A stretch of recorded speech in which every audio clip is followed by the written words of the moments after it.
الحمد لله وحده والصلاة والسلام على من لا نبي بعده. اللهم صل على سيدنا مولانا محمد وعلى آل سيدنا مولانا محمد كما صليت على إبراهيم وعلى آل إبراهيم إنك حميد مجيد. أما بعد، فأعوذ بالله من الشيطان الرجيم. بسم الله الرحمن الرحيم. هو الذي بعث في الأميين رسولا منهم يتلو عليهم آياته ويزكيهم ويعلمهم الكتاب والحكمة وإن كانوا من قبل لفي ضلال مبين. وقال عليه الصلاة والسلام: أنا لكم بمنزلة الوالد أعلمكم. میرے محترم دوستو، بزرگو، عزیزو، اس آیت اور حدیث کا مفہوم یہ ہے کہ نبی امت کو سکھلانے کے لیے بھیجے جاتے ہیں، سنانے کے لیے نہیں. آپ نے فرمایا کہ میں تمہارے لیے معلم ہوں. صحابہ کرام فرماتے ہیں کہ ہم نے ایمان سے لے کر احکامات تک یہ سب اللہ کے نبی سے سیکھا ہے اور اللہ کے نبی نے ہمیں سکھلایا ہے. سب سے پہلے یہ جاننا چاہیے کہ تعلیم کتاب پڑھنے کو نہیں کہتے، بلکہ تعلیم کہتے ہیں امت کو دین سکھلانے کو. امت کو غفلت سے نکالنا ہے تعلیم کے ذریعے. اس لیے تعلیم کا مقصد بھی جاننا چاہیے کہ تعلیم کا کیا مقصد ہے، تعلیم کیوں کی جاتی ہے، فضائل کی تعلیم کا مقصد، اس کا طریقہ، اور فضائل کی تعلیم کے ساتھ کیا محنت ہے. ہمیں 3 باتیں عرض کرنی ہیں، مختصر، اس لیے کہ وقت تنگ ہو گیا بہت. فضائل کی تعلیم کا مقصد یہ ہے کہ اعمال کے اندر احتساب پیدا ہو، کہ بندہ ہر عمل کو فضیلت کے دھیان کے ساتھ، ہر عمل کی فضیلت کو سامنے رکھ کر عمل کرے. یہ فضائل کی تعلیم کا مقصد ہے. اگر یہ مقصد سامنے نہیں ہے تو تعلیم کے عمل سے ملل اور اکتاہٹ پیدا ہوگی. یہ کیا مطلب اس کے پڑھنے کا؟ بار بار کہ اس کے پڑھنے کا مقصد یہ ہے کہ اعمال کے اندر احتساب پیدا ہو. 24 گھنٹے کا ہر عمل، نماز کا، ذکر کا، تلاوت کا، خدمت کا، گشت کا، وہ عمل دعوت ہو یا عمل عبادت ہو، اس کی فضیلت عمل کرتے وقت سامنے ہو. اس لیے کہ اگر احتساب نہیں ہے تو حدیث میں آتا ہے کہ اجر نہیں ملے گا، اجر احتساب پر ملے گا. احتساب کہتے ہیں اس عمل سے متعلق فضیلت کو سامنے رکھ کر اجر کی امید کرنا. اگر اجر کی امید نہیں ہے تو اعمال بوجھ بن جائیں گے، اعمال بوجھ بنیں گے باوجود تعلیم کے حلقوں کے ہونے کے. اس لیے کہ اس نے اپنے عمل کو فضیلت کے تابع نہیں کیا. ہمارے ایسا فرماتے تھے کہ اگر اللہ کے وعدوں کا یقین نہیں ہے اور وعدے سامنے نہیں ہیں تو پھر یہ اعمال کانٹا سے لگیں گے کہ ایک کانٹا ہے جو چبھ رہا ہے، اسے نکال دو. حالانکہ تسبیحات، تلاوت، جتنے بھی اعمال دعوت اور عبادت ہیں، یہ تو سب کے سب غذا کا کام دینے چاہیے کہ ہم اعمال دعوت سے، اعمال عبادت سے غذا لیں. غذا محبوب ہوتی ہے، اس لیے یہ ہماری فضائل کی تعلیم کا مقصد ہے. پھر تعلیم کا طریقہ ہے، کیونکہ یہ جاننا چاہیے کہ فضائل ہی اللہ کے وعدے ہیں، فضائل یہی اللہ کے وعدے ہیں. پھر تعلیم کا طریقہ ہے کہ تعلیم کا طریقہ سنت یہ ہے کہ حضور اکرم صلی اللہ علیہ وسلم ایک حدیث کو، ایک بات کو 3 مرتبہ فرماتے تھے. حدیث میں آتا ہے اذا تکلم بکلمۃ اعادها 3، کہ جب آپ کوئی بات فرماتے تو اس کو 3 مرتبہ دہراتے تاکہ آپ کی بات اچھی طرح سمجھ لی جاتی. روایت میں ہے اذا تکلم بکلمۃ اعادها 3 حتى يعقل عنه، یہاں تک کہ آپ کی بات اچھی طرح سمجھ لی جاتی. ہمارا تعلیم کرانے والا ساتھی، اس کا طریقہ تعلیم صرف کتاب کے پڑھنے کا نہ ہو، گویا وہ اپنے مجمع سے غافل ہو کر کتاب میں مشغول ہے اور مجمع اس عمل سے غافل ہے. بلکہ تعلیم کرانے والا، حضرت کی ہدایات میں لکھا ہوا ہے کہ تعلیم کرانے والا متوجہ کرے تعلیم میں بیٹھنے والوں کو آداب کی طرف، عظمت کی طرف، اور یہ بھی کہے کہ تعلیم میں باوضو بیٹھیں، ٹیک نہ لگاویں، آپس میں باتیں نہ کریں. اور تعلیم کرانے والا اگر عالم ہو، عربی عبارت پڑھ سکتا ہو، تو اس کا بہت اہتمام کرنا چاہیے کہ 1 مرتبہ عربی عبارت حدیث کی پڑھے. جو نور حدیث کی عبارت میں ہے عربی کی، اس کا کوئی بدل نہیں ہے. ترجمہ مترجم کی زبان ہے، حدیث عربی کی، حضور اکرم صلی اللہ علیہ وسلم کی زبان مبارک سے نکلے ہوئے الفاظ ہیں. حضرت فرماتے تھے رحمۃ اللہ علیہ کہ ہماری تعلیم کا مقصد یہ ہے کہ ہم براہ راست حضور اکرم صلی اللہ علیہ وسلم کے الفاظ سے، آپ کی حدیثوں کے نور سے براہ راست فائدہ اٹھانے والے بنے۔ اس لیے تعلیم کرانے والے اس کا خیال رکھیں کہ اگر وہ صحیح عبارت عربی کی پڑھ سکتے ہیں، عالم ہیں، تو انہیں چاہیے کہ عربی کی عبارت ایک مرتبہ ضرور پڑھیں۔ باقی جس کا ترجمہ ہے اس کو حسب ضرورت 2 مرتبہ یا 3 مرتبہ، اس لیے کہ ہمیں تعلیم کرانے والے کو اس بات سے مطمئن ہونا چاہیے کہ مجمع نے اس وعدے کا جو ہم نے پڑھا ہے یا اس وعید کا جو ہم نے پڑھی ہے، مجمع نے اس کا تأثر لیا۔ ورنہ میرے محترم دوستو، اجتماعی اعمال کے اندر غفلت بہت چھا رہی ہے۔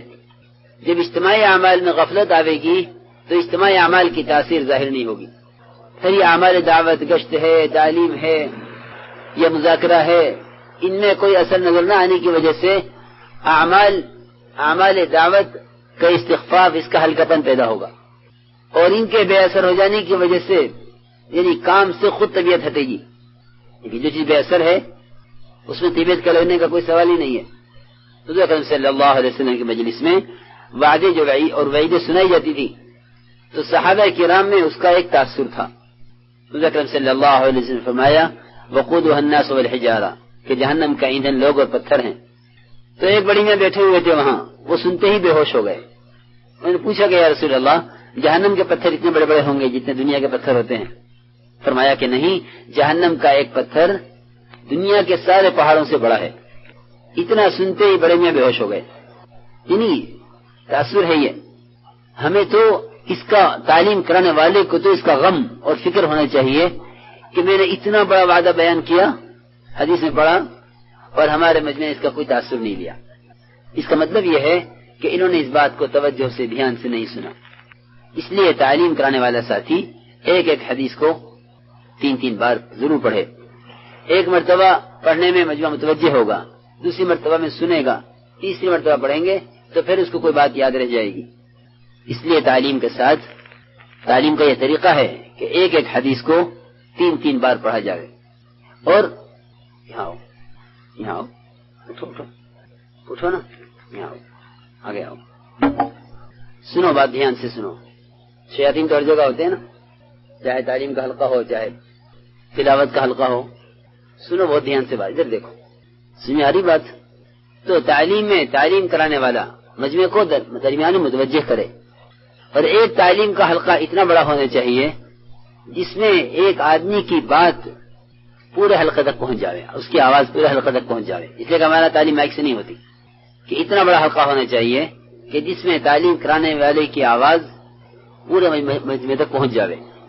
تعلیم کے دوران اپنے مجمع کو متوجہ کرو آداب کی طرف، عظمت کی طرف، اور حدیثیں ٹھیر ٹھیر کر پڑھو۔ ہمارا پڑھنے کا انداز تلقینی ہونا چاہیے، تعلیمی نہیں، قرات کا نہیں، بلکہ تعلیم کا انداز ہمارا تلقینی ہونا چاہیے کہ ہم ٹھیر ٹھیر کر اور سمجھانے کے انداز سے اپنی طرف سے کوئی بات کرنا، تعلیم میں اپنی بات کو حدیث کی بات پر، نبی کی بات پر فوقیت دینا ہے، اپنی بات کو نبی کی بات پر فوقیت دینا ہے۔ یہ چیز انتہائی نامناسب ہے، یہ چیز انتہائی نامناسب ہے کہ ہم تعلیم میں اپنی بات کریں۔ بعض لوگوں کو بیان کا شوق ہوتا ہے تو انہیں حدیث سے ایک جملہ ملا اور کتاب بغل میں دی اور بات شروع کر دی۔ یہ حدیث کی یعنی بے ادبی اور بے احترامی ہے۔ مولوی صاحب فرماتے تھے کہ میرے نزدیک تعلیم کی اہمیت تقریر سے زیادہ ہے۔ اب آپ اندازہ کیجئے کہ 2.5 گھنٹے بیان ہو، مجمع بیٹھا رہے گا کہ باتوں میں مزہ آ رہا ہے، اور تعلیم ہو تو 5-7 منٹ سے زیادہ ہمت بیٹھنے کی نہیں ہوگی، کیونکہ امت میں سے حضور اکرم صلی اللہ علیہ وسلم کی باتوں سے اثر لینا اور آپ کی بات کی محبت کا نہ ہونا، یہ اس کی دلیل ہے کہ مساجد کی تعلیم 10 منٹ 12 منٹ، بہت زیادہ ہوئی تو آدھا گھنٹہ۔ ہاں بیان کسی کا ہو تو وہ 2.5 گھنٹے کرا لو، 3 گھنٹے کرا لو۔ ہماری آسا فرماتے تھے کہ عظمت کے بغیر جو دل لگ رہا ہے وہ کانوں کی عیاشی ہے، عظمت کے بغیر جو دل لگ رہا ہے وہ کانوں کی عیاشی ہے، ورنہ دل کے لگنے کا تقاضا تو یہ ہے کہ اس کے دل میں اس عمل کی عظمت ہو۔ اس لیے میرے محترم دوستوں، ہم تعلیم میں ہمارا انداز تقریر کا بالکل نہ ہو. اگر کوئی لفظ ایسا سخت گزرے جس کے بارے میں ہمارا خیال یہ ہے کہ سننے والا اس کو نہیں سمجھا، تو اس لفظ کو آسان کر کے بتلا دو، بھائی اس کا یہ مطلب ہے. لیکن اس کے علاوہ اپنی طرف سے کوئی بات، کوئی قصہ، کوئی کہانی، کوئی واقعہ سنانے کی ضرورت نہیں ہے. تعلیم میں حدیثیں پڑھی جائیں اور جو فائدہ اس کے ذیل میں لکھا ہوا ہے محدث کا، محقق کا ہے، وہ کافی ہے. فائدہ پڑھ لیا جائے 1 مرتبہ، حدیث پڑھی جائے 3 مرتبہ، عربی کی عبارت پڑھی جائے 1 مرتبہ اگر وہ پڑھ سکتا ہو. اس لیے کہ حدیث کی عبارت کا صحیح پڑھنا ضروری ہے، واجب ہے. حدیث میں آتا ہے کہ جو شخص مجھ پر کوئی جھوٹ کہے، ایسی بات کہے جو میں نے نہیں کہی ہے، اس کو چاہیے کہ وہ اپنا ٹھکانہ جہنم میں بنا لے. اس میں عبارت کو غلط پڑھنا بھی داخل ہے. یہ وعید ہے سخت، اس میں عبارت کو غلط پڑھنا بھی داخل ہے، کیونکہ حدیث کی عبارت غلط پڑھے تو وہ اس وعید میں داخل ہو جائے گا. اس لیے جو عبارت صحیح پڑھ سکتے ہوں وہ ضرور حدیث کی عربی کی عبارت پڑھیں، کیونکہ میں نے عرض کیا کہ جو نور حدیث کے الفاظ میں ہے، آپ صلی اللہ علیہ وسلم کی زبان مبارک سے نکلے ہوئے الفاظ کو صحابہ نے محفوظ کیا ہے. تو جو پڑھ سکتے ہوں وہ ضرور پڑھا کریں، صرف اجتماع میں نہیں، خروج میں، گھر میں، مسجد میں، جہاں بھی تعلیم فضائل کی ہو، اہتمام کریں اس کا کہ ایک ایک حدیث عربی کی عبارت کی پڑھو. جتنا موقع ہو، ہر حدیث کا پڑھنا بھی لازم نہیں ہے، پھر تھوڑا سا وقت ہے کہ 2-4 حدیثیں عربی کی جو ہے عربی میں پڑھ لو اگر پڑھ سکتے ہو. اس میں اردو کا یہ ترجمہ ہے، اس ترجمے کو 3 بار پڑھو. میں نہیں کہتا کہ کتاب ختم ہو، بلکہ مجمع جتنا سن رہا ہے کم سے کم اس پر عمل ہو، کم سے کم اس پر عمل ہو. پھر ہمارے اجتماعات میں تعلیم کی نوعیت بہت بدل جائے گی. تعلیم کرنے والوں کو یہ دیکھنا چاہیے ایسے موقعوں پر کہ کس قسم کا مجمع ہے، ہمیں کیا پڑھنا چاہیے. عوام ہیں، عامتاً اجتماعات میں عوام زیادہ آتے ہیں تاکہ ان میں نماز کا شوق پیدا ہو، ذکر کا شوق پیدا ہو، تبلیغ کا شوق پیدا ہو. یہاں سے مجمع کو نکلنا بھی ہے اللہ کے راستے میں. اس لیے فضائل نماز، فضائل ذکر، فضائل تبلیغ، ان 3 کتابوں سے ہماری تعلیم ہونی چاہیے اجتماعات میں، تاکہ عام آنے والا مجمع کم سے کم نماز کا اہتمام اور نماز کی اہمیت کو سمجھ کر جاوے. یہ نہ ہو کتاب پڑھنی ہے تو کوئی بھی کتاب اٹھا کر پڑھ لیں. ایک جگہ اجتماع ہوا میوات میں، ہم حلقے میں گئے، حلقہ لگے ہوئے تھے الگ الگ، تو میں دیکھنے لگا کہ کتاب کون سی پڑھی جا رہی ہے. ایک صاحب کو دیکھا کہ وہ جنگوں کے واقعات پڑھ رہے تھے صحابہ کرام کے، اس میں تعلیم کے حلقے میں جنگوں کے واقعات صحابہ کرام کے. اور وہ علاقہ میوات کا ایسا تھا جہاں غیر مسلم بہت آبادی تھی، تو وہ غیر مسلم بھی اجتماع میں آ گئے. کبھی کہ نیک کام ہو رہا، خیر کا کام، چلو ہم بھی سنیں. تو وہ کنارے کنارے غیر مسلم بیٹھے ہوئے اور یہ صاحب کھڑے ہو کر جس چیز کا کیا پڑھ رہے، جنگوں کے واقعات. میں فوراً سمجھ گیا، میں نے کہا اس نے تعلیم کتاب پڑھنے کو سمجھا ہے کہ کوئی بھی کتاب پڑھ دو فضائلی کتابوں میں سے. ایسا نہیں ہے، بلکہ تعلیم کرانے والے کو ایسے موقعوں پر یہ غور کرنا چاہیے کہ کس قسم کا مجمع ہے، ہمیں کیا پڑھنا چاہیے. اس کے لیے بہتر موقع اس وقت فضائل نماز اور فضائل ذکر اور فضائل تبلیغ، تاکہ ذکر کی طرف سے ان کی غفلت ٹوٹے اور نماز کی حدیثوں سے ان میں نماز کی اہمیت پیدا ہو، اور اللہ کے راستے کی نقل و حرکت سے یہ موقع تشکیل کا ہے. کیونکہ ہمارے یہاں پہلے تعلیم ہوتی تھی ایک حلقہ مائک سے. کیا کہ نہیں، مائک تو آواز کو پھیلاتا ہے، سننے والوں کو متوجہ نہیں کرتا. سننے والا تو متوجہ آواز کی طرف نہیں ہوتا، سننے والا تو متوجہ ہوتا ہے کسی بات کرنے والے کی طرف. تو ہم نے کیا کہ حلقے بناؤ الگ الگ، چاہے 100 حلقے بنے، چاہے 50 حلقے بنے، چاہے 200 حلقے بنے، کیونکہ تعلیم ہمارا محنت اور تشکیل کا عنوان ہے. ہم نے امت کو جوڑا ہے یہاں تشکیل کے لیے، اس لیے تعلیم کے ساتھ ایک بہت اہم کام تشکیل کا ہے. ایک تعلیم کرانے والے کے ساتھ پرانوں کی ایک جماعت ہونی چاہیے.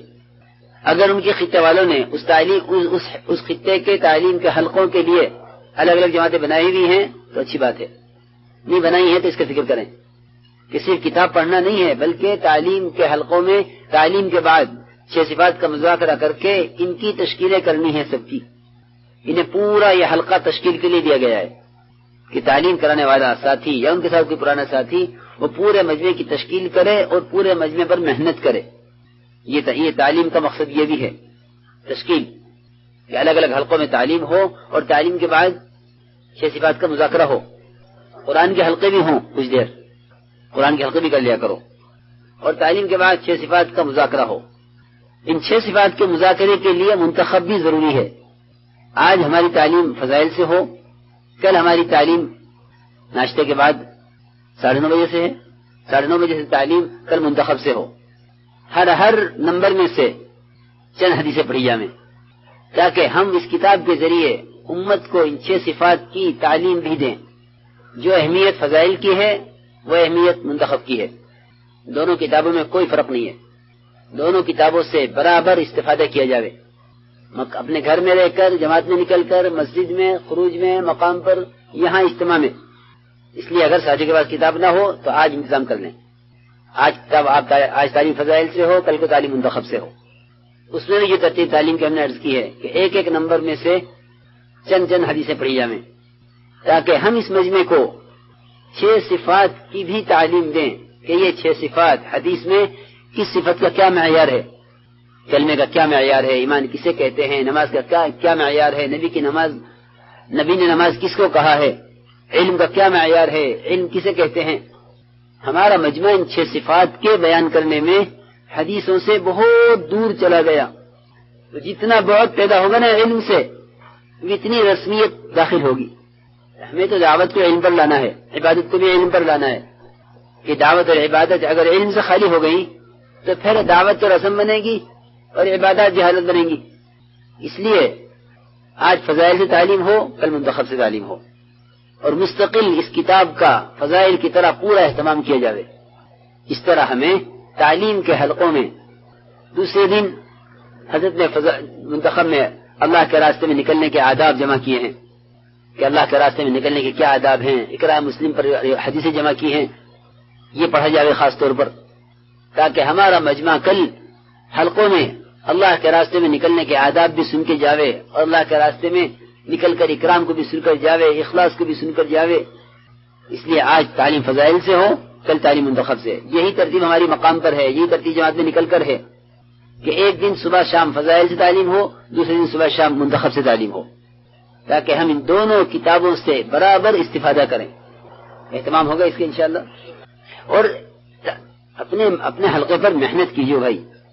اور جتنا مجمع بیٹھا ہوا ہے اس کے علاوہ یہ علاقہ پرانا کام کے اعتبار سے 4 مہینے لگائے ہوئے، جلے لگائے ہوئے بہت ساتھی ہیں. اس لیے ان سب کو چاہیے کہ یہ مغرب کے بیان کے بعد آج بھی کل بھی مجمع کے اندر بکھر کر بیٹھیں. ممبر کے قریب بیٹھ جاتے ہیں پرانے، اس لیے کہ یہ سمجھنا کہ پرانا ہونے کے اعتبار سے ہمیں آگے بیٹھنا چاہیے، یہ غیر ذمہ داری کی بات ہے. یہ غیر ذمہ داری کی بات ہے کہ پرانے ساتھی جمع ہو کر بیٹھ جائیں یا پرانے ساتھی ممبر کے قریب بیٹھ جائیں. یہ غیر ذمہ داری کی بات ہے. ذمہ داری کی بات یہ ہے کہ ہمارا پرانا مجمع، پرانا عملہ یہ پورے مجمع بکھر کر بیٹھے، اس لیے کہ ہر طرف سے لوگوں کی آمد ہے. ہماری ایسا فرماتے تھے کہ ہماری بات سنے بغیر ایک آدمی بھی اگر چلا گیا اور ہم نے اس کو دعوت نہ دی تو اللہ کے یہاں کل ہم سے اس کا سوال ہوگا، کیونکہ اللہ ہر اس نعمت کا سوال کرنے والے ہیں جو نعمت اللہ نے دی ہے. اللہ نے ہمیں ایک نعمت دی ہے محنت کی. اس لیے تشکیل ہمارا جو حلقہ ہے تعلیم کا، یہ ہمارا تشکیل کا عنوان ہے کہ اپنے حلقے میں تشکیل ہو اور پھر پرانے ساتھی کو متوجہ کریں. آپ سب حضرات سے بھی درخواست ہے جتنے تعلیم کرنے والے ہیں، 2 ساتھی بھی کہیں جڑ کر نہ بیٹھیو، اس طرح بیٹھو کہ پورے میدان کا احاطہ ہو جاوے. پھر 2 کام کرنے ہیں، ایک انفرادی دعوت اور ایک دعا. اگر ہمارا خیال یہ ہے کہ وہاں سے تقریر ہوگی، تقریر پر تشکیل ہوگی، تو ہمارے ایسا فرماتے تھے کہ تشکیل تقریر سے نہیں ہوتی، تشکیل تو انفرادی دعوت سے ہوتی ہے. کہ انفرادی دعوت میں تو ہر فرد تھکے گا، تقریر میں تو مقرر تھکے گا. کہ تقریر سے نہیں ہوتی تشکیل، تشکیل تو تبلیغ سے ہوتی ہے. تشکیل کیسے ہوتی ہے؟ تبلیغ سے، کہ ہم ایک ساتھی پر محنت کریں. دیکھو رات بھر کا محنت کرنا، صبح ہماری محنت لوگوں کے قلوب کو جو ہے بدلے گی. یہ بات نہیں ہے کہ کسی کا بیان ایسا ہو جاوے کہ جس پہ لوگ ارادے کر لیں. بیان پہ تو افراد تیار ہو سکتے ہیں، لیکن امت کے قلوب خیر کی طرف پھرے، اس کا تعلق تو تبلیغ اور دعا سے ہے۔ ابن عباس رضی اللہ تعالیٰ حضرت عباس رضی اللہ تعالیٰ نے فرمایا کہ یا رسول اللہ ابو سفیان کو میرے حوالے کر دیجئے کہ رات بھر ابو سفیان سے سرگوشی میں کروں گا، یعنی اسے رات بھر میں دعوت دوں گا، اس کو میرے حوالے کر دیجئے۔ تو ساری رات لگا دی حضرت عباس نے کس پر؟ ابو سفیان پر۔ تو صبح کو ابو سفیان مجمع کو وضو کرتا ہوا دیکھ کر ہی متاثر ہو گئے کہ کیا کر رہے ہیں، کہ یہ وضو کریں نماز کے لیے۔ کہ ابو سفیان نے کہا کہ کیا یہ جو کہیں گے وہ تم کرو گے؟ کہ ہاں، اگر یہ ہمیں اللہ کے راہ میں قربان ہونے کو کہیں تو ہو جائیں گے۔ کہ پھر تو آج تمہارے بھتیجے کی بادشاہت ہے، کہ نہیں بادشاہت نہیں، یہ نبوت ہے۔ تو عام مجمع جو آتا ہے وہ اس چیز کو دیکھ کر متاثر ہوتا ہے۔ تو ہماری مجمع پر محنت ہو کہ مجمع کو اس کے لیے تیار کریں، اس لیے ہمارے حلقوں میں تشکیل ہو، اور بیان کے بعد ہر بیان کے بعد تشکیل ہو۔ آپ پرانوں کے ذمہ ہے اجتماع کی ذمہ داری پرانوں پر ہے۔ اس طرح ہمیں اہتمام کرنا ہے، تعلیم اس طریقے سے ہو، اور تعلیم کے دوران مجمع کو دیکھتا رہے تعلیم کرانے والا، متوجہ کرے، اور ایک حدیث کو انشاءاللہ 3 بار پڑھیں، انشاءاللہ اہتمام کریں گے۔ الحمد للہ وحدہ والصلاة والسلام علی